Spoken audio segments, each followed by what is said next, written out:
Hello everyone and welcome back to another Big Ambitions video. Hope you guys are doing well and hope you guys are excited for this series because it has taken a turn for the better, I think. Now with the use of these factories, which I'm still getting my head around, I think a lot of good things will happen. So our goal has remained the same. We're gonna try to make this fictional New York City healthy again through the use of gyms, promoting a healthy lifestyle. So not only have we expanded in the gyms department by quite a significant amount, but also we've expanded into clothing brands, we've got a supermarket selling fresh foods, all the good stuff, and we also expanded lately into the fast food sector, because fast foods, as we know, they're not that healthy. But now that we've got the factories, I think we can apply a little bit more control over the items that we are selling, over the products, making sure that they are top-notch, best quality possible. And of course, to do that, we need the factories, which is where we are sat at today.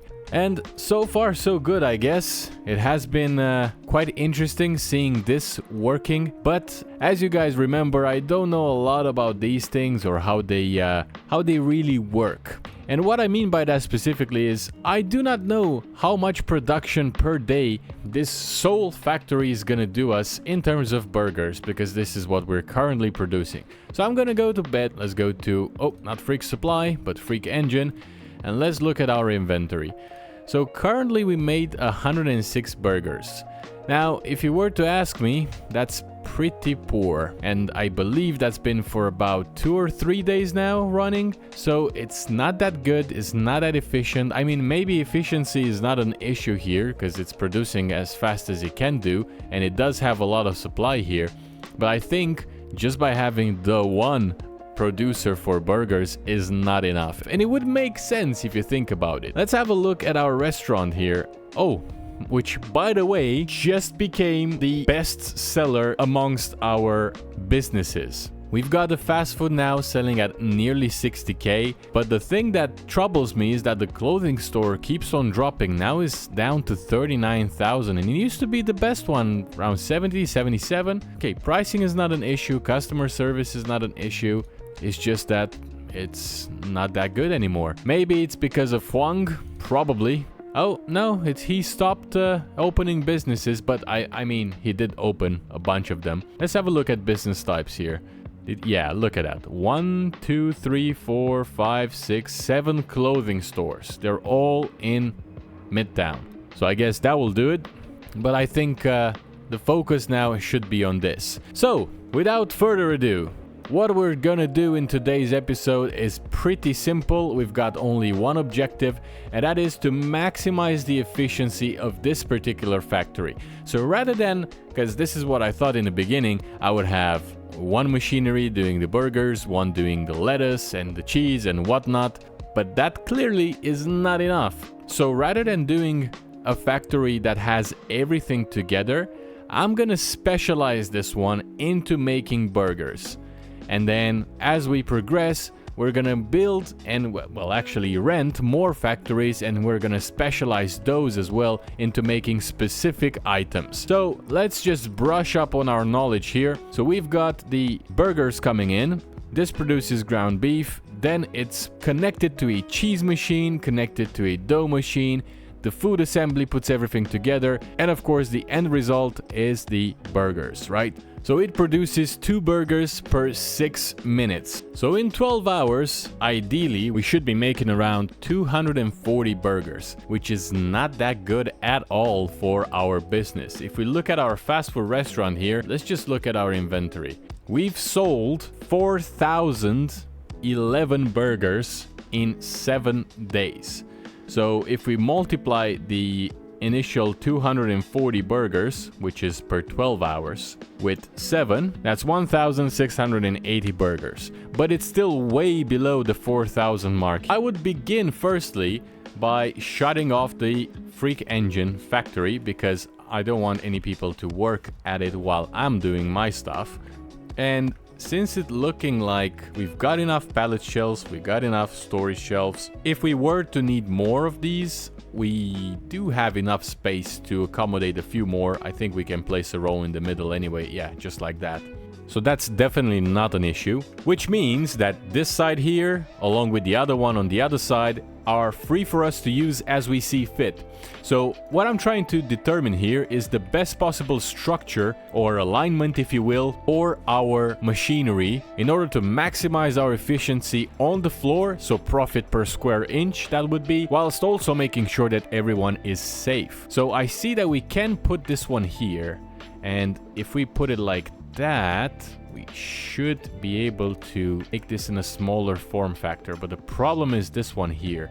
So I guess we cannot really do it in that sense. We need to maintain it. Let's see, can we do this instead? I'm gonna play around with the positioning here just to find the most appropriate one. So this is the ground beef. Why do I need an extra one? Can I not just simply connect these two? I can, right? I think I was just overcomplicating. Let me move out of the way for a second here. There we go. And now that means that I can put this here. So these two should, in theory, merge. Come on, man, move. There we go.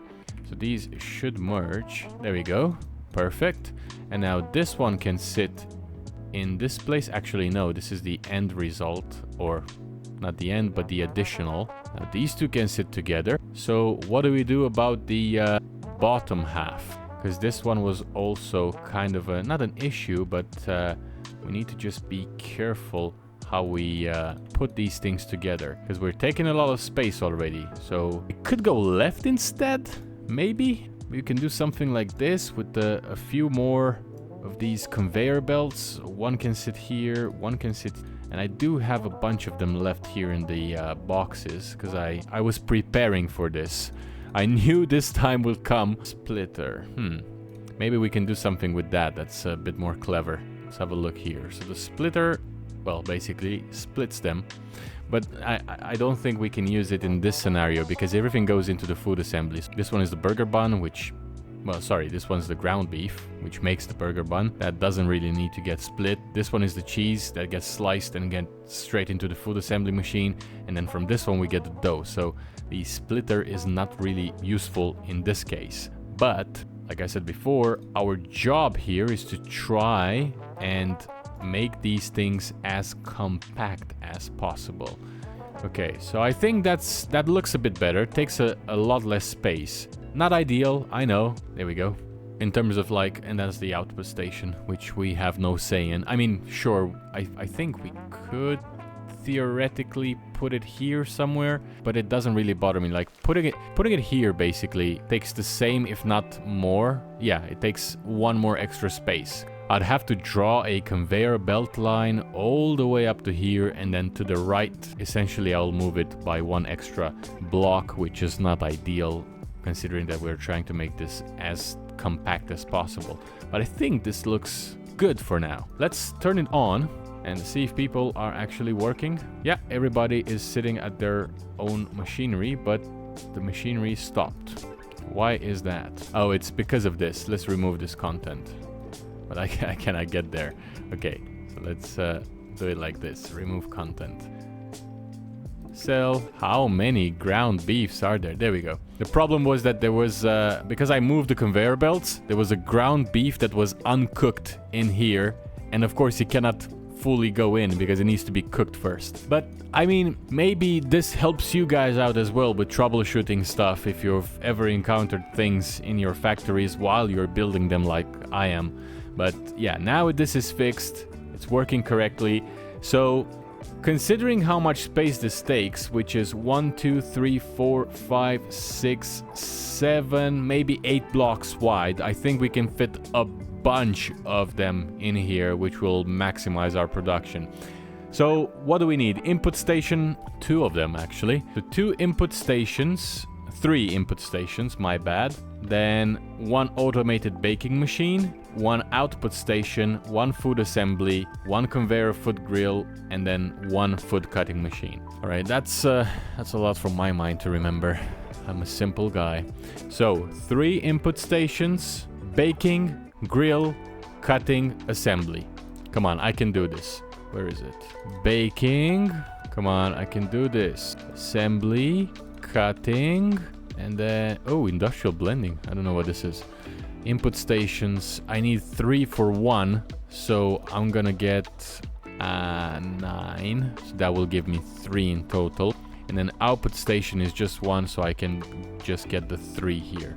And I think that's it. Oh, let's stock up on a couple more pallet shelves, just in case. Right, so automated baking machine, check. Food cutting machine, check. A food assembly machine, check. Oh, grill. The grill. There we go. That's also checked. Input stations, check.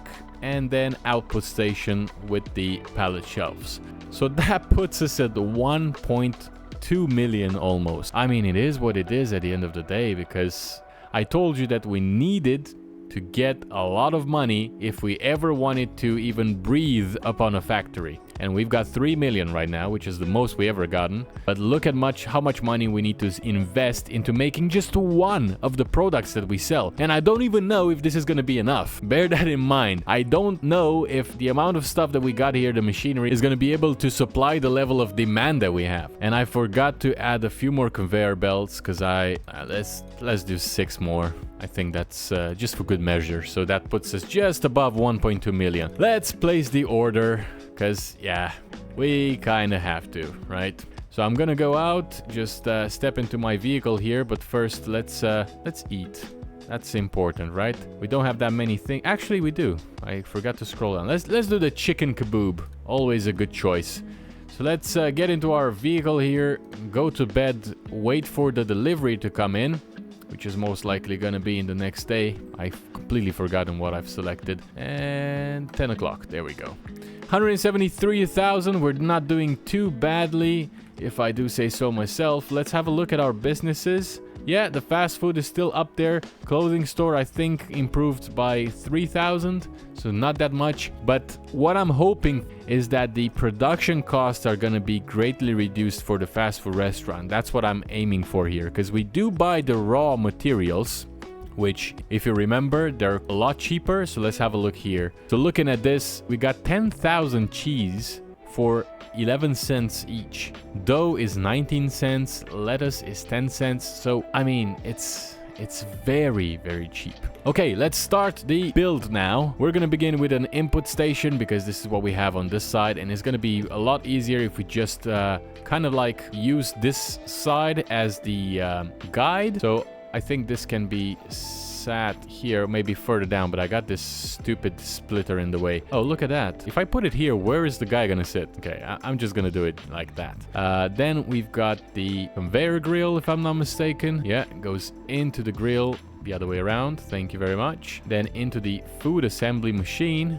And then we've got an output station at the end of the food machine, which is great. And we need the cheese slicer, so the food cutting machine. That's gonna stay right here. Beautiful. And then we also need the automated baking machine, and then another input station. That one can be over here. And we also need another input station for the cheese. Let's go ahead and have a little play with it. Conveyor belt splitter, we don't need that. I just need the conveyor belt normal. So let's do 1, 3. I think 3 is about enough. Let's have a look here. I'm gonna try my best to make this look as pretty as I can. I'm also trying to keep a level of realism here. If I put it like this, it's gonna be right in the back of this guy, and what if he takes a step back by mistake to his legs and he falls onto the conveyor belt? Let's see. We've got the food cutting machine. Hang on a second. I could connect this here and save a lot of trouble. Hang on a minute. What? Oh, I just realized I don't need that many food assembly machines, do I now? Is that gonna hinder my production because it's just one output? Or I think so, because it takes 6 minutes to produce. So once it's inside here, it just takes a while, right? Yeah. I don't know. I think it's worth testing it out.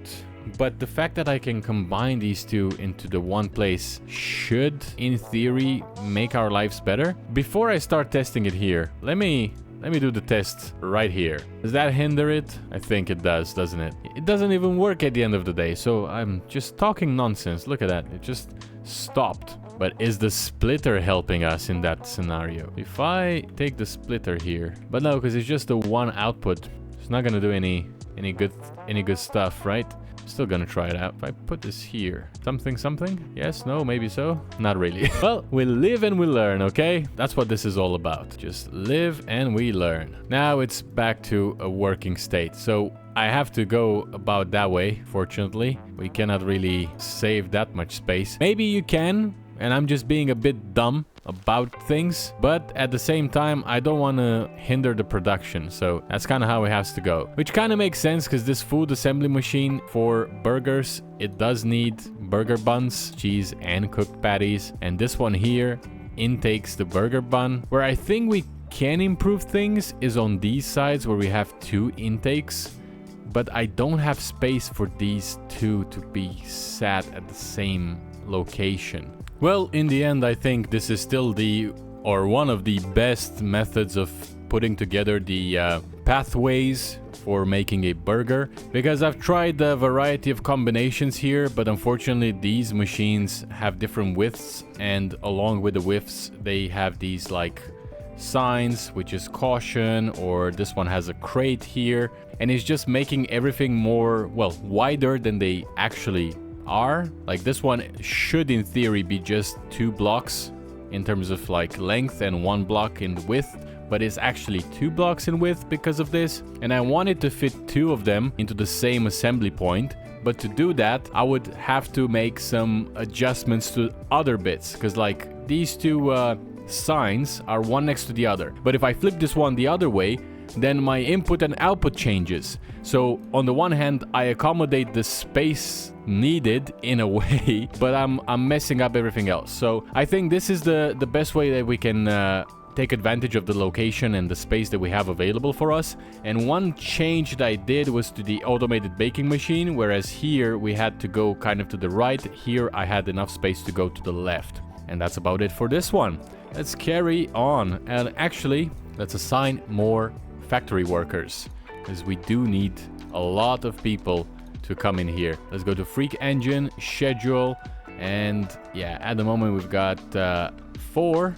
Let's have a look at our employees. We've got 1, 2, 3, 4, 5, 6, 7, 8. Okay, we've got a lot of them, but I think the reason why they are not here is because we haven't assigned the correct items for production. Everything seems to be in order, but we don't have the necessary employees. So let's have a look at our Freak Engine here. Let's do another autofill. Let's see if we got enough to cover this bit here. If not, we just need to employ more factory workers. That's the cost of business. Okay, now this has changed, but it's looking very scuffed as we don't have enough people. So let's have a look at our candidates here. We've got a lot of factory workers, and I'm just gonna employ most of them. I'm gonna go for all of the 100 ones. I have a feeling we're gonna need it. So it's up until here. So with the selected assigned business, they're gonna go to Freak Engine.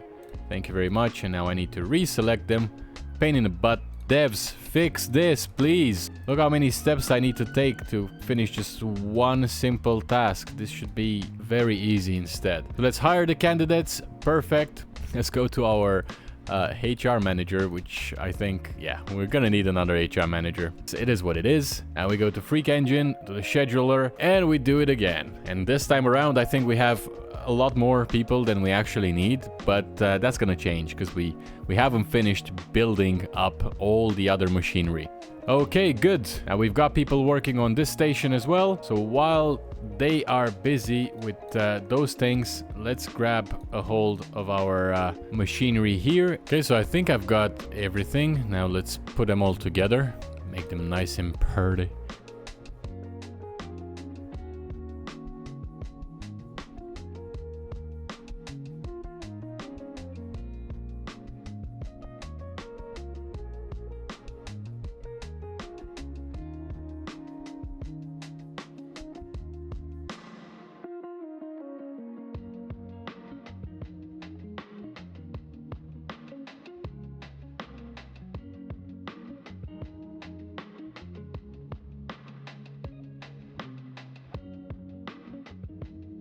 Alright, so here we are with our setup completed. We've got the 4 total machineries doing burgers, Everything is set up, everything is nice. Now let's just go ahead and reschedule our employees here, not to the fast food. What am I doing? To Freak Engine. Let's redo the schedule because I think we have enough. I mean, we should have enough factory workers to accommodate all those time slots. And there we have it. Let's have a quick look. I was nearly right. We need more. And here we are after quite a long time of wait. We're nearly there. It's not perfect. We could use a couple more employees. Oh, definitely. Because Monday is pretty much empty. But this is what this game is all about. It's a little bit of trial and error. And yeah, if we gotta employ more, we gotta employ more. Okay, let's check out the scheduler now. It looks like we have everything covered. In fact, we have more than enough people because these guys are split into multiples here. But that's perfectly fine. Now we can go to our Freak HQ in our headhunter and ask him to stop recruiting for factory workers and start recruiting for HR managers. And let's do this. Start recruiting. Because yeah, I'm thinking maybe 4 now. We've got a lot of employees. How many employees do we even have? Does this tell me like a number? It doesn't. Wonderful. If I select them all, no. So it's impossible for me to know for sure how many employees we've got. But I think my hunch is about right. And look at all of them. Now they're all working. Everything has been assigned. So these guys are going to collect the raw materials for the assembly machines to start producing the goods. And yeah, it looks very, very nice. Why are you guys stopping? Something is wrong here. Is it the fact that... Is this too close to the wall for you? Is this what this is? This does say cheese here. It might be. Let's test it out, I guess. If we move this by just half a block, basically, should be enough. Yeah, maybe it was too close and she had nowhere to go. I hope it's not the case for the last one. Let's open it back up. Yeah, now she's moving. Okay, she didn't have enough space. But the fact that there is nobody behind this bit here gives me more encouragement that this is not the case for this particular product. Maybe it is for this one here, actually. She's not moving. I think so. Or maybe she's No, it's... I was gonna say maybe she's waiting, but this is 0. So clearly that is not in a perfect spot either. So let's temporarily close and we'll move it the same way, just half a block. That will give everyone enough space to operate. What do you mean it's occupied? I need to finish for this to produce. Done? Good. Thank you. And now we turn it back on and it should be good. Yep. They are moving. Now these guys are moving, so that's good. 296 ground beef. This has 298 sliced cheese. And of course, everything goes to the output station, so that is very nice indeed. And just by monitoring this, I just want to make sure that everything goes smoothly and they don't have any particular needs that I'm missing out on. Because at the end of the day, if one chain of this entire assembly point is missing or is not behaving accordingly, then the production stops. And we don't want that now, do we? So these guys want standard fridge and water coolers, so I guess we'll need to invest in a little bit of decoration in here. It's not really decoration, it's like mandatory stuff for them to reach their satisfaction levels. Otherwise, we could also just pay them bonuses that will fix the satisfaction levels as well. But for now, I think we're good. I think everything is working perfectly fine. And the only thing that's left for us to advance into the next day and figure out what is the production increase in our Freak engine, because this is what we were aiming to achieve, right? If you look at the inventory now in stock, we've got 711 burgers. So this time around next day, so I'm gonna just wait until 1 p.m. the next day, we should have, I would say, at least 600. Come on, nearly there. 1 p.m. Okay, so let's go back into Bizman, Freak engine, inventory. Yeah, we more than doubled. So we started with 700 and we reached at 1700. We haven't shipped anything. We still have a lot of things coming our way. So now the next step, logically, would be to go to our Freak HQ center, to our purchasing agents, and to ask them to basically stop importing burgers, because this is now covered by us. right? So let's see how much money do we get to save. Where are the burgers though? There we go. So we are paying for 2,000 burgers every 1 day, 1,700. That's a lot of money. That is clearly a lot of money. So let's do cancel order. Burgers are not in stock anyway, so we bypass the product shortages as well, which is amazing if you ask me. So we're gonna place back the order now without the burgers. We're gonna go to our freak engine. Drivers are assigned. Factory is running. Everything is producing good. Okay, production time per product now is 3 minutes. Look at that. Very nice. So now we can go to our Freak HQ, to our logistics managers, because we do got 2 of them. And Freak Engine has its own slot. We already added the destination, but now we actually got the burgers. Minimum stock amount that we're gonna send is gonna be 2,000. And unfortunately, we only have 1,700, but that's okay, because we're gonna make more and more and more as the days go by. So I'm gonna just advance into the next day, just to make sure that everything is working fine. And just look at that, 200,000 almost. And let's just have a look at our production here. Fast food is doing great. If we look at the inventory piece, where's the burgers? Yeah, there we go, 4,500 burgers. But now that we have Freak Engine supplying them, look at this. We made 2,795 in the warehouse. It's not out yet. I think they're about to send it out. But this is great. So I think for machinery, looks like it's enough to cover one restaurant of our size, which is 1,000 square meters one.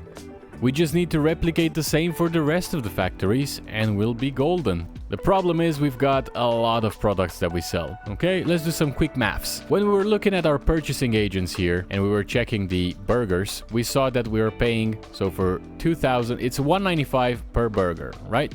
Let me bring out the calculator here. So it's 195 for each burger. Now, when we look at the products, we need dough, which is 19 cents. Plus, we need cheese, which is 11 cents. Plus, we need ground beef. This is a bit more expensive. That's 19 cents as well, which is funny because it's the same price as dough. If it were to me, it will be a bit higher than that. Anyway, not complaining. Did I miss out on anything? No. All of this together, one burger costs us 49 cents to produce. That's 49 cents opposed to $1.95. And that may not sound like much, but when we do the overall calculation of our profits, it adds up to quite a significant difference. So our selling price is $20.99. The old cost per burger was $1.95, right? That means that when we subtract the cost of production, which was $1.95 basically, we were ending up with $19.04 of profit. And let's have a look at this screen here for the best-selling products. We see that the burgers are selling 4,500 pieces in the last 7 days.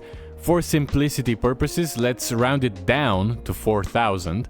So that means that the old cost of production, right, $1.95 per burger at a selling price of $20.99 for 4,000 units would have made us $76,160. Now, with the new change, the cost of production is 49 cents, which means our profit increased from 1904 to 2050, and if we multiply 2050 with 4,000, it makes us a profit of $82,000. That's $5,840 more, which if you want to put it in percentage points, it's 7.6% increase. And that's what the factories do. This is what their purpose is. And that's just the one product, yeah? With one product, we managed to increase our profitability by 7.6%. Just imagine what we can do when we do pizzas, which are sold for a lot more, or chicken kebab skewers, which again are sold for a significantly higher amount compared to the burgers. Even salads, we can probably make some profit on that too. So the focus right now is to tick all of these boxes here, the 4 top producers. Maybe I'm not gonna go into the details of ice creams and stuff like that because those are not making the list, but whatever makes the list here, the best-selling products, we definitely need to include them in a factory mass production. So thank you very much for watching today's episode. I think it's a good moment to finish it because it has been a lot of tweaking done, a lot of improvements made, and we started just with 1 and now we've got 4. And this is the beauty of this game. We spent quite a lot of money. We spent 1.2 million, if not even more than that. But look at this. It's just working like clockwork. Everybody is happy. Of course, we need to do a bit of a change here to make sure that the demands are fully met. But yeah, that's it for today's episode. Thank you so much for watching. If you did enjoy it, please remember to leave a like, subscribe to the channel for more content like this. Maybe leave a comment. Tell me what I did wrong or what I did good. And yeah, take care, and I'll see you in the next one.